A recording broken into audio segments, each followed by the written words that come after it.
Tom, welcome to the show. Welcome to Maker's Wave. Thank you very much. Thanks for having us on. So let's get started with Finisterre's early days. It's been Yep, 21 years now, right? indeed. 2003. If Finisterre was Yep, a baby, yeah. uh, he or she would be drinking age in the US right now. Yeah, drinking age.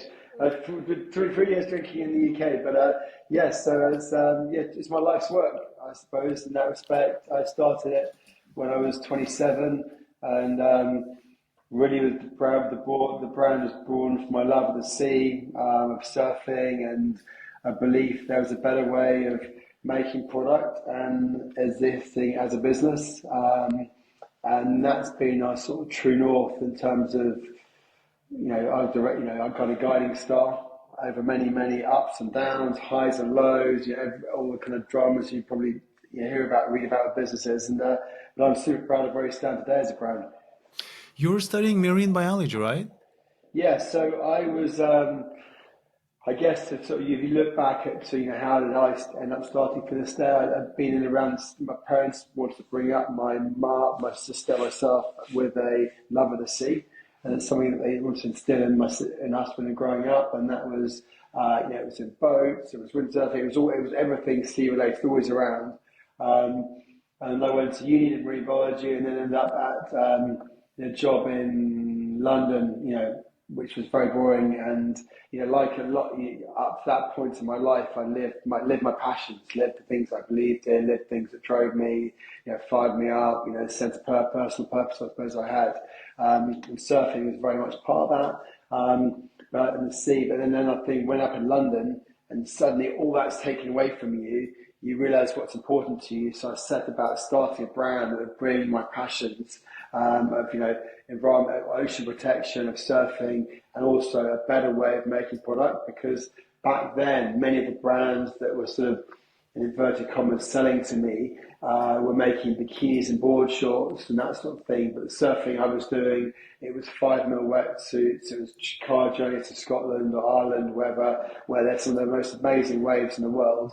But I needed like really proper functional kit that was built to last to get me on these places. And so they were really the ingredients of the brand. Mm-hmm. So you said that you had a boring job in London. Was that a marine Yeah. biology job or something No, completely chartered different? chartered surveyor, which means I don't know if you have the same thing in the US, but it's basically you go around looking after people's commercial properties. So these big office blocks are owned by pension funds or investors, whatever it is, and you'd have to go and look after them. And I'd be getting like pigeons out the roof or whatever it was, just. And I can remember literally thinking, I can't have my life can't have come to this. I've got to live my passions, and because I think that's I do quite a lot of talks to universities and stuff like that, and the students now are incredibly switched on. But I was at that sort of point in your life, you kind of leave, and you're like you've got the full fervor of life, and fire in your belly, and wanting to change the world and go out there and make stuff happen. And then I was doing that job. I was like, so I kind of used that sort of, I suppose, that negativity and that despondence to channel my energies into my passions and starting a brand and calling it Finisterre, and it's standing for the things that it does do. It's interesting. We both studied something different in the university and did something else for a career. So when you started Finisterre, how did you decide which product was going to be the first product? That's a really good question. I mean, I always knew with the brand that for brand to have real longevity and sort of, I suppose, authenticity, it had to start for a reason. And it was never about another load of t-shirts or hooded tops, but here was I living this this cold water surf life in the UK. We're in Cornwall, Brandon, Cornwall, north coast of Cornwall. It's incredibly rugged, dramatic coastline. It's very rough. And here was I existing in this environment. What product did I need for me to go and live this life? And the first product was a fleece. It was windproof, waterproof. It was breathable. It was like nothing anyone had ever seen before. I personally designed it. And it was, I often get asked, how do you do that? I've been a marine biologist, and it was literally like fabrics, and I was sticking them together. I was sewing them. I was drying them. I was wetting them. I was putting them in the wind. I was just like, real kind of like sort of cottage industry in terms of like, building a prototype and then that becoming product. So it was a sort of incredibly functional fleece that was like, so good against the elements. And the idea was when he gained, changed after a surf, this is what he put on in the car park. And you still see that product around today with 21 years later. So that's a testament, I suppose, to sort of the design ethos we had or I had in terms of building the right sort of product. Oh, interesting. You said the car park. So changing into the wetsuit before going into surf when it's super cold and windy outside, right? Okay. Yeah. So that was the first product. What were the next five? And how did you decide that those needed to be next five? Yeah, I mean, it's still stuck this very strong functional element of the next five products. And it was all around this lifestyle, this kind of adventure, going and seeking waves in really, really harsh conditions. There's a journey there, and the experience of the journey is part of getting there. It was never just about like turning up, walking on a boardwalk and jump the waves just there. You have to, probably much where, in your part of the world, you have to look at the charts and understand the weather. There's a real commitment to the sort of surfing that you're doing because it's hard. But I always felt the rewards were, they were because I think the seeking of it was harder. The rewards were sort of sweeter in that respect. So our next products were base layers, mid-layer fleeces, waterproofs, beanies, that sort of thing. It was like that was the line extension list. In the second or third year, it was six or so products, all with a really strong functional element to it, all with a really strong environmental, sustainable element to it, and building a product that I want to be around for as long as possible. That you really love for a long time. Gotcha. It's really about solving your own problems that you're having as a surfer. That I understand. Okay, I have the fleece now. My head is still cold. You probably started losing your hair just like me, maybe in your 20s. I don't know. And then, all right, so now I need a beanie. Now I need thick socks. So when did the wetsuit come into the picture, or was it not for a few years? Yes, the website. I mean, the thing I'll also say, as well as that, as the brand, the brand's always had like a punched its way, above its weight in terms of the affecting change. So, and I've always believed the role of business is to be more than just a business. And so, even back then, we were giving money to Surfers Against Sewage and Marine Conservation Society, using the brand as like a platform for change, and so that was also it was always about the product, the need product, the right sort of product made the right way, and also about the commitment to our community, I suppose, to protect the ocean and that sort of thing. And so the wetsuit came in probably about 10 years later actually. I was quite wary about making a wetsuit because they're incredibly complicated products to make. You have to really fit, because that's the key there. Functionality in terms of the fit, the warmth, and the rubbing. Most people treat them very badly. They rip them off from the tarmac, they pee in them, they don't wash them out, leave them in the sun. And it's also there's not much circularity in the wetsuit industry in terms of products. So until very recently, there was no all good alternatives to neoprene, and there's no end-of-life solution for neoprene wetsuits. It would only last about 2 years. So we're quite wary about going into wetsuits. And so it's just probably about 2013, 2014, we made our first wetsuits. So Tom, I want to know about your product development process at Finisterre. Let's go from ideation to launch. And let's compare how it used to happen in the early days and how it's happening now. I think, aesthetically, most of our customers are probably pleased that the look of the product has moved on since when I first designed it, because it wasn't a designer. But, I have a very close relationship with the design team, which is quite considerable now because there's men, women. There's outerwear, knitwear, wetsuits. There's base layers. There's quite a big anywhere outside basically. There's quite a big kind of category range. But really for me, it always starts with why are we doing this product? Could it be made in a better way, i.e., better fabric? Could it be made in a better way, either durability or functionality or repairability? One that's becoming more and more apparent. Is there a need for the product? That's quite probably a bit to our detriment in terms of our growth. I was always quite I didn't want to just have like loads more extra products in the world that wasn't necessarily needed. So that's why the range is fully organic, or it's fully recycled, or it's fully Ulex, whatever it is. It wasn't just like part of the range being that, and then we have loads of other stuff on the side of it. It was always about. So to answer the question, it comes from need of a product, and then we have a creative direction, and then we think about what it might look like, and it's got to have the brand handwriting in terms of aesthetic on it, and then it goes through kind of quite a long critical path before it comes to the hands of the customer. How do you brainstorm ideas? Do you still get involved in coming up with new product that you say, "Now, guys, we have to do this now"? All the time. We're going.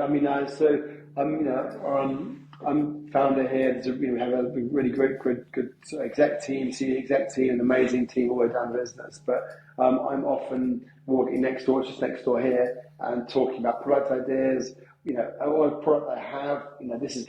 This jumper wearing now is like 7 years old, so I'll be like pointing out bits where it's failed, or where stitching's failed, or making sure there's like bar tacks on bits of product to make sure it's reinforced or it's stronger, more durable. I love the product, and it's sort of product that I think I love the idea that when you buy it, you think it's going to be with you for a very long time.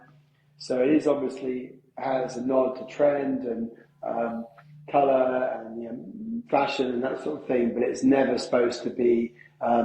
When you buy a product, it's like one that you have, and it's going to be in the back of your car for 15 years. It's repaired, it's fixed, and you have that emotional attachment to it. And that's kind of that's the sort of thing that we try and do as a brand, emotionally connect people with the product. Because if you emotionally connect to it, you look after it, you love it, and that's better in terms of a better form of consumption. Mm-hmm. I heard you say somewhere else something like, the more I have it, the more I love it, or something like that. That kind of stuck with me. I was like, I like that. Yeah. I mean, I could tell you, we've done repairs here for like 15 years now, and then it's a growing part of the business for the last 4 or 5 years, particularly. So a lot of our stores have repairs, service places in them, and you go in there and you see the rails or jackets behind, and some of them are like 10 years old. They've got patches all over them, and people actually like to have the patches because it sort of shows that it's like a badge of honor that their product's been repaired and fixed and is still going. You just have this connection to products. And much of the problem in the world today is people don't connect with, you just consume and don't connect with the product, don't look after and care for it. And because you're going to get a better phone or better this or better that in 2 years' time. So I guess we work quite hard at that as well from a design point of view. So Finisterre is, when you look at it, it's like, all right, this is a brand for cold weather mostly. There's some shorts and things and t-shirts and things, but thick wetsuits, very high-end looking puffy coats and jackets. Mm-hmm. So one thing that my wife and I came to a realization when we moved here to cold lands after having lived in warmer places. When you live in warmer places, you can just wear whatever, t-shirts, shorts. You don't really pay attention. But once you come to cold places, functionality really matters, because if the thing you bought is not keeping you warm outside for a long time, it doesn't work. So, a brand like Finisterre, I imagine, your products are beautiful. So clearly there's a lot of attention being paid to aesthetics. Yeah. But you also have to pay attention to functionality, so that when people in cold, because I was looking at reviews, people are really specific about cold weather stuff. I'm sure also surfers, very specific about every single thing. The reviews are crazy, like how specific people get. It must be difficult to keep them happy. How do you balance beautiful product with functionality?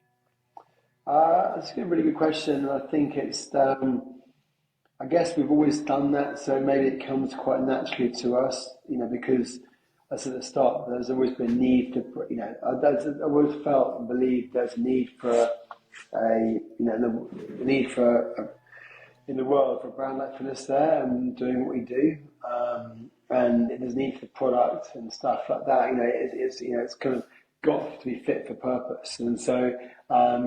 We're in the UK, and I suppose it's sort of cold in winter. It does get warm in the summer. It's very seasonal, so you have this sort of seasonal relationship with what you wear, which I guess is what you're talking about. If you live like somewhere that's hot all the time, there's less of a seasonality. So we kind of embrace seasonality.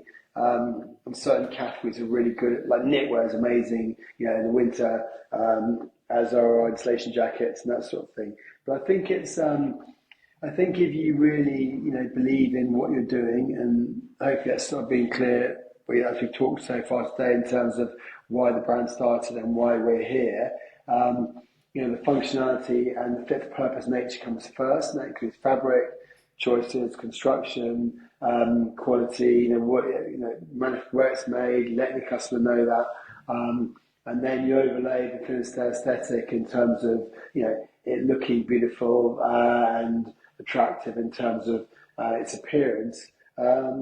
They sort of, hopefully that's clear from the website, they fit quite well with us. They kind of naturally go together. And we wouldn't just do a product that looked good that didn't perform.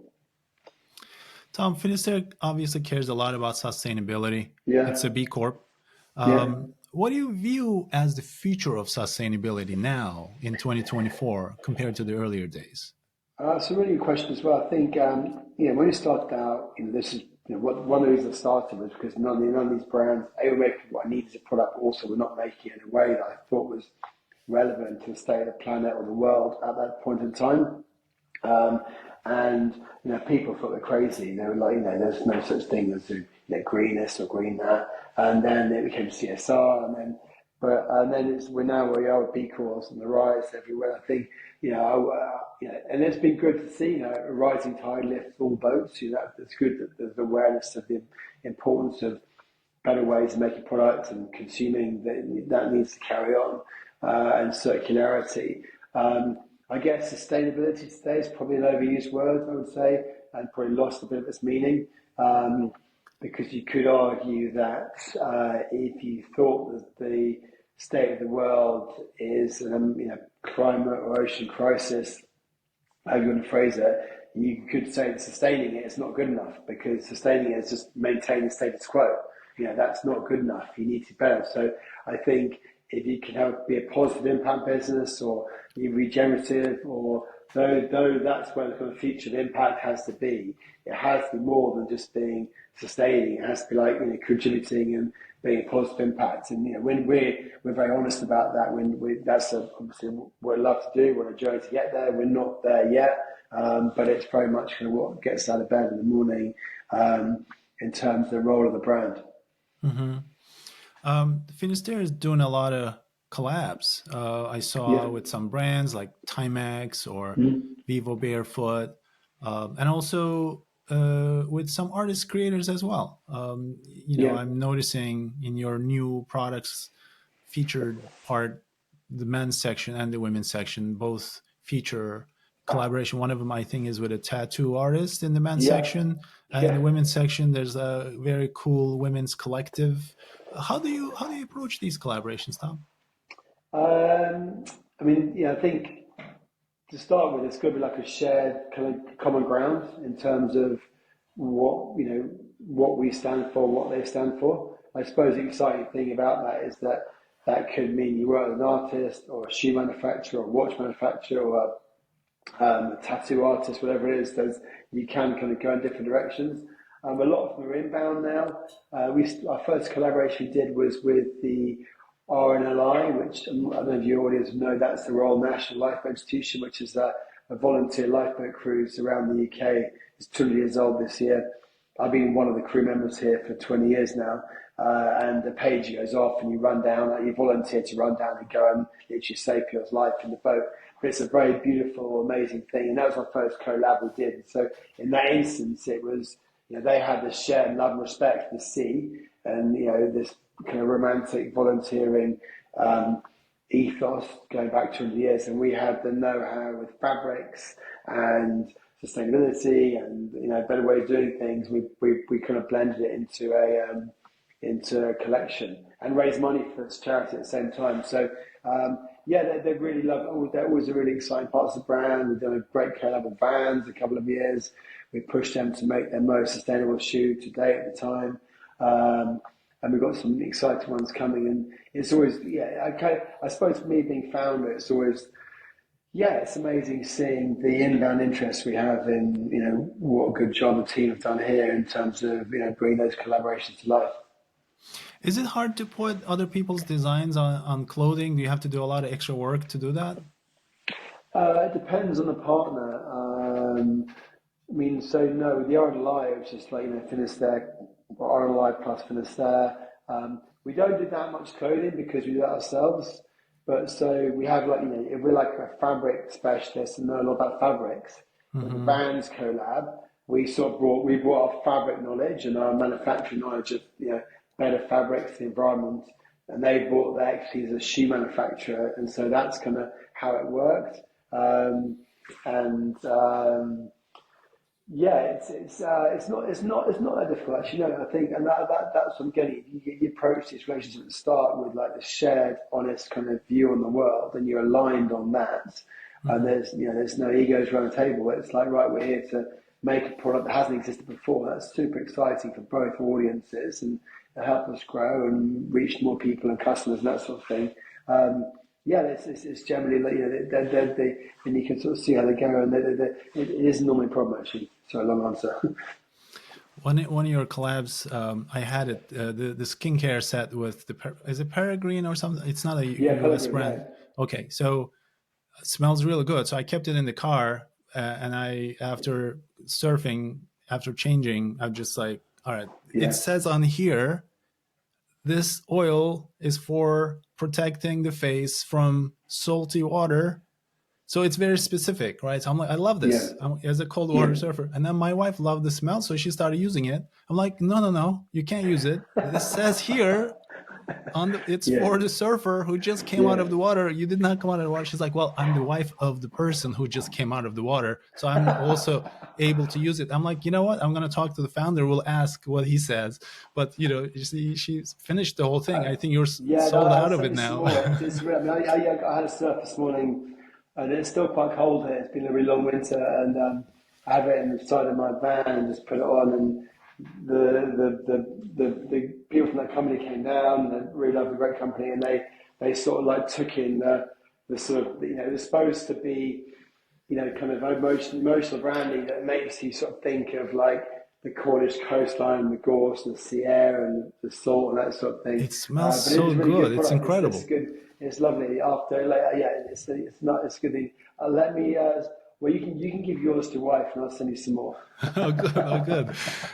She's like, order another one. I'm like, it's sold out. I'm waiting for it. I'm refreshing. All right. So now let's talk a little bit more about Tom Kay, the founder, the entrepreneur.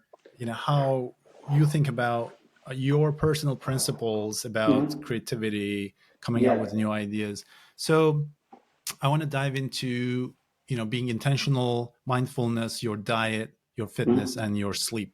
So I want to talk about habits, rituals, routines. Do you have a morning routine?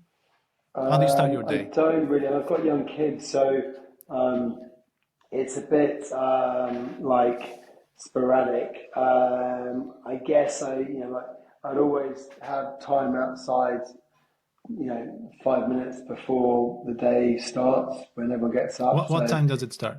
What time do you get up? 6 probably. And now it's light in the mornings here, but in the winter, it's harder obviously. But I would just take the dog up the lane for 5 minutes, get a bit of fresh air. I don't don't go onto my phone straight away. That's something I'm quite sort of strict about. Dawn patrols? How many dawn patrols do you do per week? It depends on the school run, but so this morning I took the dog for a walk and had a surf before work. Yeah, it was pretty, and it wasn't a long surf. It was like head high, but the sun was out, and you could feel the sort of, the sort of strength of the sun. And it's been a really wet and grey winter here, so suddenly you feel that, and that's what I mean. That sort of seasonality you really pick up here. The swallows arriving. They come from South Africa. They're here for summer visitors. The birds come for summer, and they're real sort of sign of summer in this part of the world. So yeah, I think it's I suppose to answer your question, kind of connect with nature. In that respect, early in the morning, it's a good thing. Yeah. Are you a coffee person? Tea to start with, then coffee when I get to work. Yeah, Okay. coffee straight out of the gates is a bit intense for me. But unless I've had no sleep, but it's tea, and then I get to have coffee at work. Yeah. And what about any mindfulness type of things? Do you do yoga, meditation, anything like that? Yeah, I did a yoga session this morning. I guess I was reading a question thinking about for the talk, and I think I guess I think for me, like, without being sort of selfish with a family and stuff, I always try and do something for me most days. And if that's in the morning, that's all really good because you never know how the day's going to go. So you try it in the afternoon, suddenly it's busy and it just slips. If you do it first thing in the morning, like, just half an hour stretch or a walk or a surf, you just got that. And no matter what happens the rest of the day, you've had that moment just of like self-sustenance, I think. And it took me a little while to get my head around that that's actually an okay thing to do because you sort of feel, I guess I used to feel a bit bad about it, or it was, but then actually it's better for me and gives me strength in that respect. Yeah. So, Tom, I don't know when you stepped away. You're the founder now. There's a different CEO. So Yeah, now you're more kind of like the storyteller for the brand, right? It's a little bit like yeah, that. Just flashback to the early days when when you were doing everything, and mm, now you choose to do certain things, and yeah, I'm sure you don't want to do other things like accounting and taxes. yeah. So, how many hours did you used to work in the early days, and now how many hours a day do you work? I think probably most people that start their own business, I'm sure you can relate to this, you never, you might not be physically emails or calls, whatever it is, or meetings, but it's your life's work and you love it, and it's always in your mind. It's never not there. Thinking about ideas, solutions, or coming up with new creative direction, whatever it is. So it's always on. It kind of after I had this sort of slightly kind of conflicted sort of conversation in my head. Do I define it or does it define me? Because it's been so long, and I love it. And so, yeah, the early years were pretty stressful for, I think the first year was probably like you started out, you're like, well, it's okay, it's kind of going, and suddenly you get some people working, employees, and then it's suddenly, I think the middle bit when you had sort of between 10 and sort of 20 or 30 employees, that was really hard work because you were really doing everything then, including managing. I felt very responsible for other people's lives who have sort of decided to jump on board and for the journey. And it was really important for me that it's always a really good place to work from a cultural point of view where people could realize their personal ambitions, as well as the kind of the wider brand, the higher brand purpose. So yeah, they were very stressful. There's a really good diagram you should look at. It's called the emotional journey of doing anything really good. It talks about the emotional journey being inevitable and probably necessary. And if you look at it, it starts off, goes, you have a good idea, it's a good idea. Oh man, this is way harder than I thought it's going to be. Oh, it's simple. It's going to, and you go into this thing called the swamp of despair, where you're like, oh my, it's just never Oh, going to work out. But through resilience, and that's such an important trait, I think, from entrepreneurs, that resilience and having that belief in what you're doing is going to make it. And so that's where that kind of brand belief, integrity really comes in for me, particularly.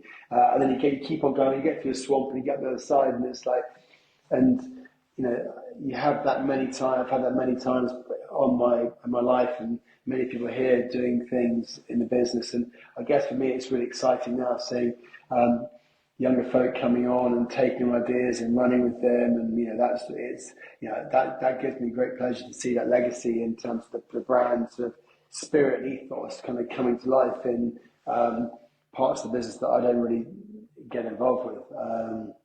But yeah, I'm involved in content, creative, product, branding, new retail stores, culture, all the stuff hopefully where I add value.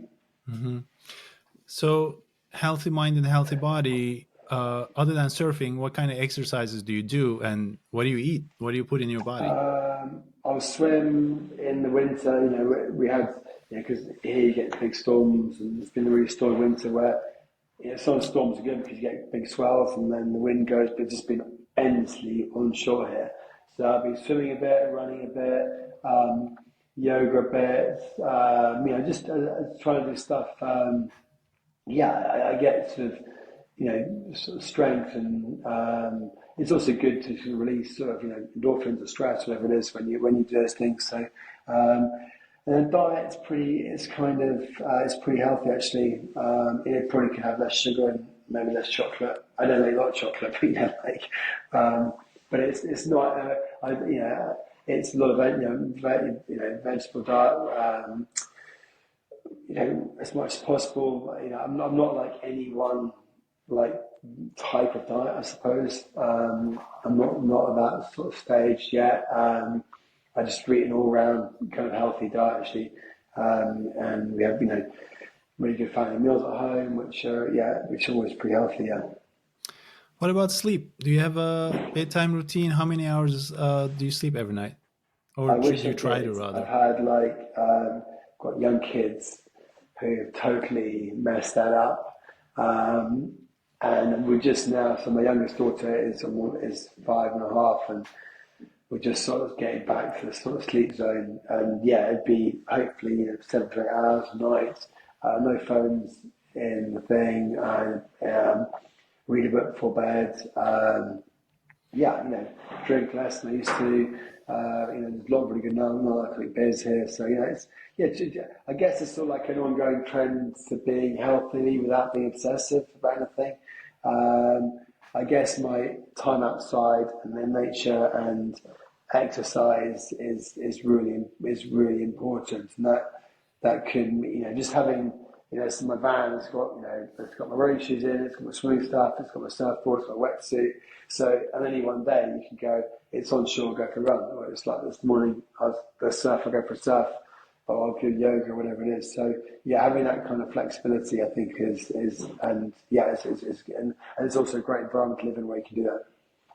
You said you read a book before going to bed. What kind of books do you read? Fiction, nonfiction? I mix it up actually. I'm reading a Tim Winton book at the minute, who's a really good sort of Australian author from Western Australia, and it's kind of it's not all that, there's it's sort of surf inspired, it's quite, so, I think I probably I mix it up, as long as the style of the writing is good. I like history books as well, so I mix it up, You said no phones before bedtime. So now I want to ask you about your phone habits. Yeah.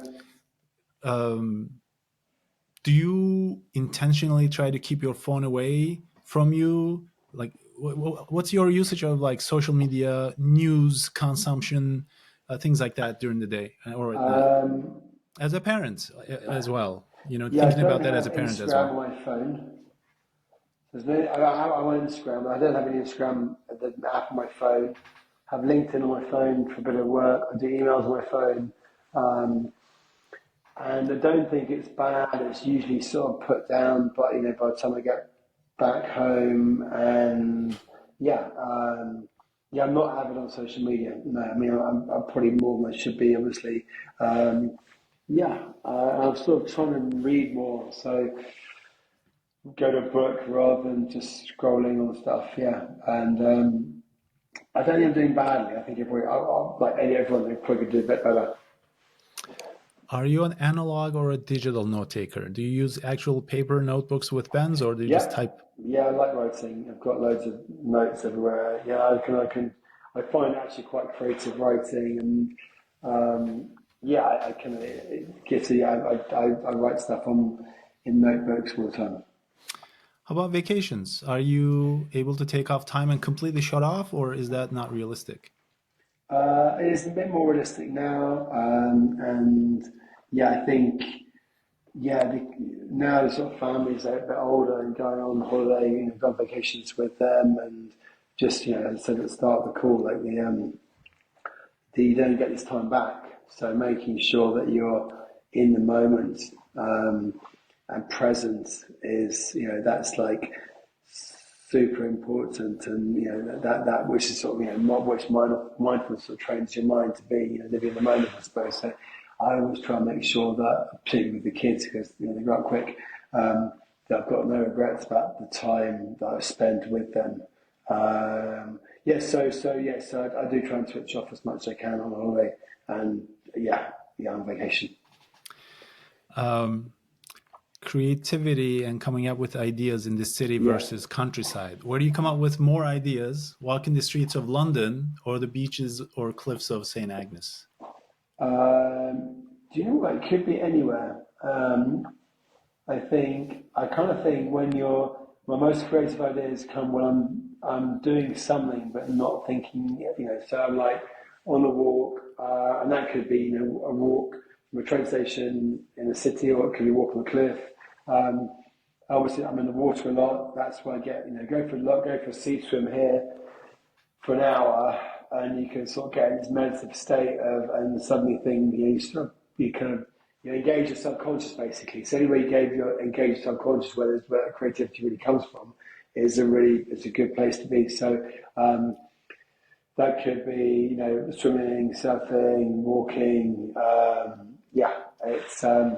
It's sort of like I suppose it's outside. It's always outside, but it might be in the city. I'm not ruling it out, but it's often in the kind of natural coastal environment where I live.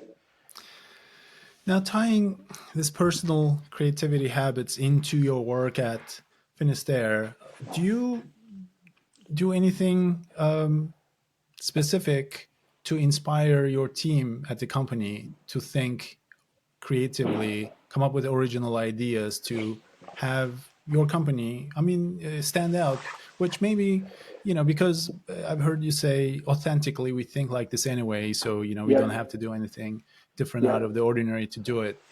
But do you have any intentional practices to foster a Yeah, creative absolutely. culture? Yeah. I mean, I think I say that, but it's not like you can never stand still in that point of view. So for us, if I can create this kind of mindset of driving change, having impact, being better than we were yesterday as an individual, as a team, as a brand, then that's going to, or you're never going to go, cool, we've got to sort it out, we don't have to do anything. So it is important that we don't sit still. And if you have this mindset, which is, and it's kind of like, it's exhausting and exciting at the same time, where it's like having this sort of startup buzz and energy in the brand, which if you walk there, you totally feel it, that it's 21 years old, but it's sort of, it feels the same energy that I knew when I first started it, is exhausting because you just got to keep on doing that and you never stop. You always just go, like, how can we be better? But it's also very exciting because it keeps you fresh, keeps you relevant, keeps you with new ideas, that sort of thing. So there is that mindset. I think there's lots of examples where we as a brand have done things that have probably led our industry. If that's Stop New Fabrics, we were one of the first B-Corps over here, it's renting wetsuits, whatever it is, lots of stuff that we've done. Films, creativity, content, how we use our stores, that sort of thing. So I suppose there's many examples from in the business where people can see this mindset really coming to life.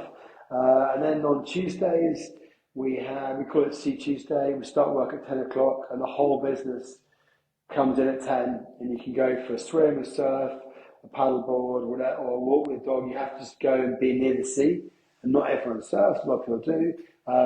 And we give you that extra time as a business sort of to connect with the sea, to remind ourselves, why we're here as a business and, who we are kind of standing up for ultimately. And then we all meet, and then everyone sort of comes in with wet hair and sandy feet and, soggy dogs, whatever, talking of that time. So that's something that we do every week and have done for like 3 or 4, maybe not 4 or 5 years now. And it's something we're quite known for as a brand. And making sure you bring the kind of, you really bring in the culture, you bring to life the brand you're trying to be with the culture of the place you are. And that's actually takes, you have to work really hard at that. It's not just something you can sort of do and stop. You have to continually reinforce your brand values, why you're here, and help your team really, and the individuals of the team really kind of flourish in what they're here to do.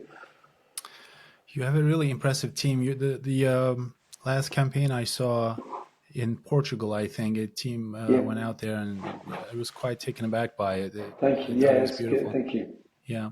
So I have a couple more questions left. But speaking of beautiful, I just thought of, I read a book. I think his name is Alan Moore, and Finisterre was mentioned. Oh yeah. I think the book was called, was it Do Design? He has 2 books. Yeah, do What? it beautifully or do Yeah. design. His whole Yeah. thing is, just doing beautifully, and he has 50 companies. And I'm like, oh wow, Finisterre is in here as like one of the beautiful business companies. What did that mean to you, building a beautiful business?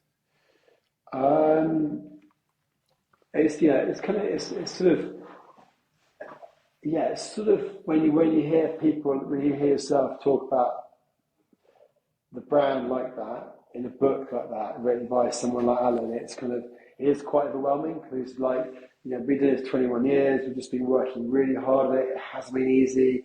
We've had all the highs and lows, nearly gone bust. Like you name it. The last on our journey, there's been, and because we were doing something better and trying to be better and still out of stalls to suppose build a beautiful business that's never been unwavering, and the kind of conviction we have around the brand we are, the brand we are going to become, has never ever faltered.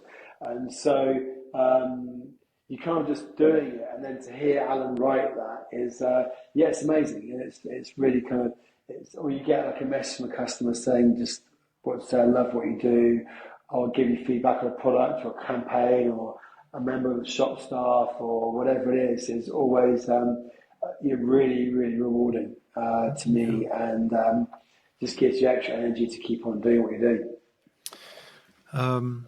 This wouldn't be a proper business conversation if you don't talk about AI a little bit. So one, what's your general thinking about where AI is taking us? And two, how does your company think about AI, or will it play a role in your operations, maybe in areas like accelerating innovation and sustainability, things like that? I heard you on another call a few years back. You guys had an idea about making a wetsuit out of wetsuits. I don't Yeah, know, but that podcast I listened, was a few years old. I don't know what yeah. happened with that, but things like that. Do you talk about it in the company? We don't, to be totally honest, we don't talk about it a lot as a business here. We're aware of it and it's around. I think it may come into supply chain quite a lot.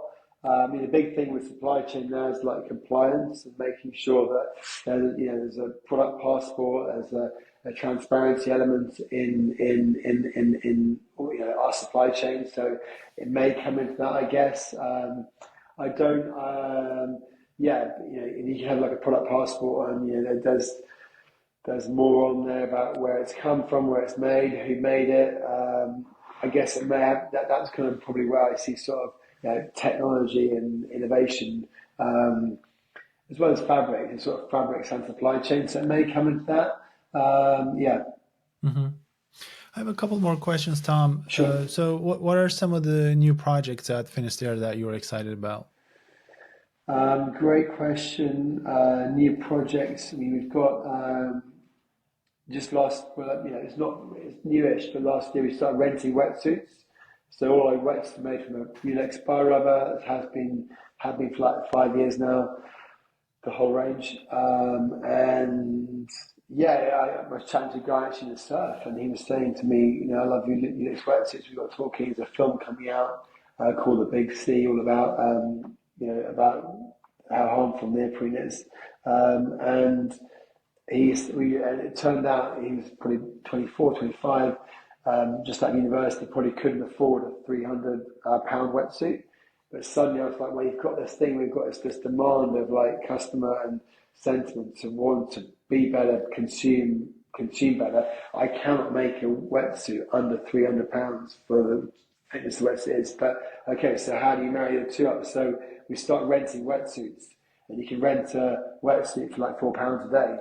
And so not only can you try the fabric out, you're not sure about it, it's better for the environment because you get it back, we rent it again, and it's just a better way of consumption. So things like that are really good. We've got some really exciting ocean bound, ocean reclaimed waste in our jackets. We've got an amazing story with a sheep farm in Devon where we share this fine wool and have done for over 12, 15 years now. And that's always innovative in terms of the new product coming out. Got some great collabs coming out in the US. I can't tell you about those right now. But yeah, I think if you look at the brand, there's elements of excitement all around it at different points in time, depending on the category. Yeah. Yeah. So my final question is again going back to Tom, the founder entrepreneur. So 2 decades in the business, built an impressive brand. Obviously, the brand is really exciting right now, so you have to be still excited about it. But have you also developed some other interests outside of Finisterre that you're still kind of maybe some side projects or something new that's not Finisterre that you're kind of excited to pursue? Is there something like that? Not in business sense, no. I mean, I was on a lifeboat crew for 20 years. That was really fun. A volunteer lifeboat crew. That's quite a lot of training involved in that. I'm obviously a big family man, so spend a lot of time with the family as much as I can, and which I love. Boats, always like boats. There's not really actually. No, no, not yet. I mean, it's been it's been quite all-consuming, the journey, but I'm super proud of where it stands today, and it's still pretty busy for me on a day-to-day basis. So I suppose when I get time off, it's usually surf or just an exercise or whatever, as opposed to anything else that I've developed. Sounds like Finisterre is your baby for life, Tom. Thanks for coming on the show. Yeah, I just realized that as I was saying it. Thank you. Thank you.